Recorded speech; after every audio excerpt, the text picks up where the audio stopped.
اور اس کہانی کی مرکزی کردار ہیں رقیہ، ایک نئی نویلی دلہن جو ایک ایسی قدیم حویلی میں قدم رکھ رہی ہیں جس کی خاموشی اس کی دیواروں سے بھی زیادہ اونچی تھی۔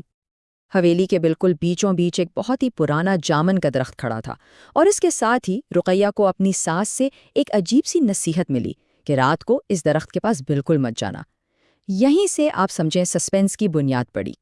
ایک رات رقیہ کی نظر اچانک درخت کے نیچے ایک لمبے سائے پر پڑتی ہے، سفید کرتے میں ملبوس۔ اس نے پلک جھپکی اور وہ سایہ غائب ہو گیا۔ یہ خوف کی پہلی دستک تھی۔ پھر کچھ دن بعد بھری دوپہر میں جب باورچی خانے میں سب کام میں مصروف تھے، اسے اپنے کان کے بالکل پاس ایک سرگوشی سنائی دی۔ اس نے پلٹ کر دیکھا لیکن وہاں کوئی نہیں تھا، اور وہ الفاظ تھے، تم بہت خوبصورت ہو۔ یہ کوئی وہم نہیں تھا بلکہ ایک اتنا واضح پیغام تھا کہ اس نے اس غیر مرئی موجودگی کو اور بھی زیادہ ذاتی اور خوفناک بنا دیا۔ اب کہانی کا دوسرا حصہ شروع ہوتا ہے، جہاں راز پر سے پردہ اٹھنے والا تھا، جن کا اعتراف۔ اچھا، آگے بڑھنے سے پہلے یہ سمجھنا ضروری ہے کہ جن آخر ہیں کیا؟ اسلامی روایات کے مطابق یہ آگ سے بنی ایک ایسی مخلوق ہے جو ہماری ہی دنیا میں رہتے ہیں لیکن ہماری نظروں سے اوجھل۔ ایک رات وہی سایہ رقیہ کے کمرے میں ظاہر ہوتا ہے، لیکن اس بار ایک مکمل شکل میں۔ وہ کوئی خوفناک بلا نہیں بلکہ ایک انسان جیسا وجود تھا، گہری آنکھیں، گھنگریالے بال اور ایک ایسی شدید نظر جیسے وہ روح کے اندر تک دیکھ رہا ہو۔ اور پھر اس نے وہ چونکا دینے والا اعتراف کیا، محبت کا اعتراف۔ اس ایک لمحے نے اس پورے خوفناک تجربے کو ایک بہت ہی پیچیدہ اور خطرناک محبت کی کہانی میں بدل کر رکھ دیا۔ اس اعتراف کے بعد تو جیسے گھر پر آفت ہی ٹوٹ پڑی۔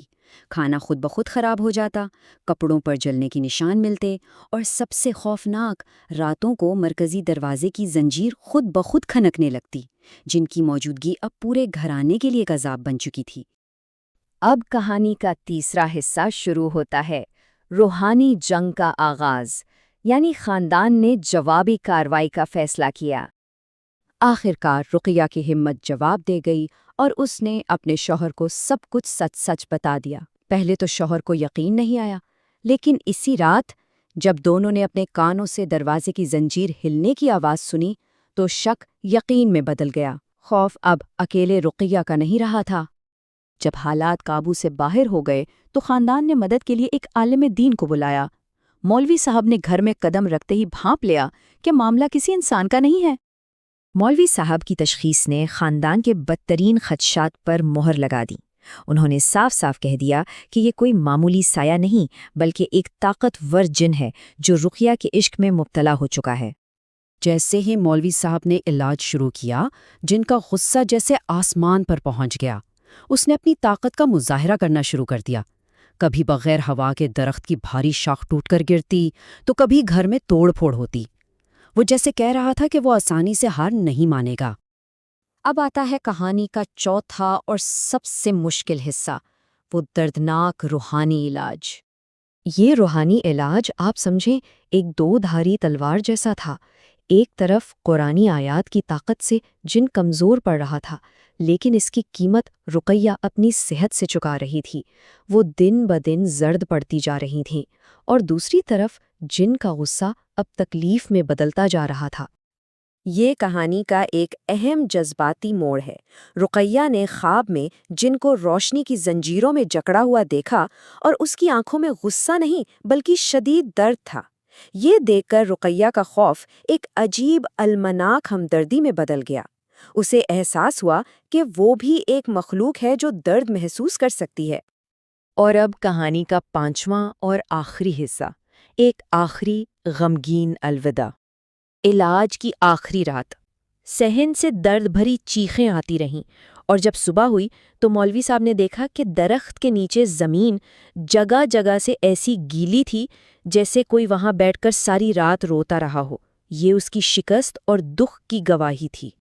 خاندان سمجھ گیا کہ اب اس حویلی میں رہنا ممکن نہیں۔ انہوں نے ہمیشہ کے لیے وہ جگہ چھوڑ دی، لیکن جانے سے پہلے رقیہ نے آخری بار اس درخت کی طرف دیکھ کر سرگوشی کی، اگر تم نے سچ میں مجھ سے محبت کی ہے تو مجھے امن سے جانے دو۔ تو اس واقعے کے بعد کیا ہوا؟ یہاں سے شروع ہوتی ہے ایک ایسی داستان جو آج بھی زندہ ہے۔ یہ کہانی ہمیں کچھ اہم باتیں یاد دلاتی ہے۔ پہلی یہ کہ پرانی جگہوں کے اپنے راز ہوتے ہیں جن کا احترام ضروری ہے۔ دوسری یہ کہ ایمان اور دعا میں واقعی غیر معمولی طاقت ہوتی ہے۔ اور تیسری کہ کچھ داستانیں کبھی ختم نہیں ہوتی، وہ وقت کے ساتھ زندہ رہتی ہیں۔ رقیہ کو تو اس واقعے سے نجات مل گئی اور اس نے ایک لمبی پرسکون زندگی گزاری، لیکن وہ حویلی وہ آج بھی ویران پڑی ہے، اور مقامی لوگ کہتے ہیں کہ اس جامن کے درخت کی شاخیں آج بھی ایسے ہلتی ہیں جیسے کسی کے لوٹنے کا انتظار کر رہی ہوں۔ تو آخر یہ کہانی کیا تھی؟ ایک جنونی محبت کی داستان جو دنیا کی حدوں کو پار کر گئی، یا پھر ایک تنبیہ کہ اندیکھی دنیا کے اپنے اصول ہوتے ہیں جنہیں توڑنا نہیں چاہیے؟ اس کا جواب شاید ہر سننے والے کے لیے الگ ہو۔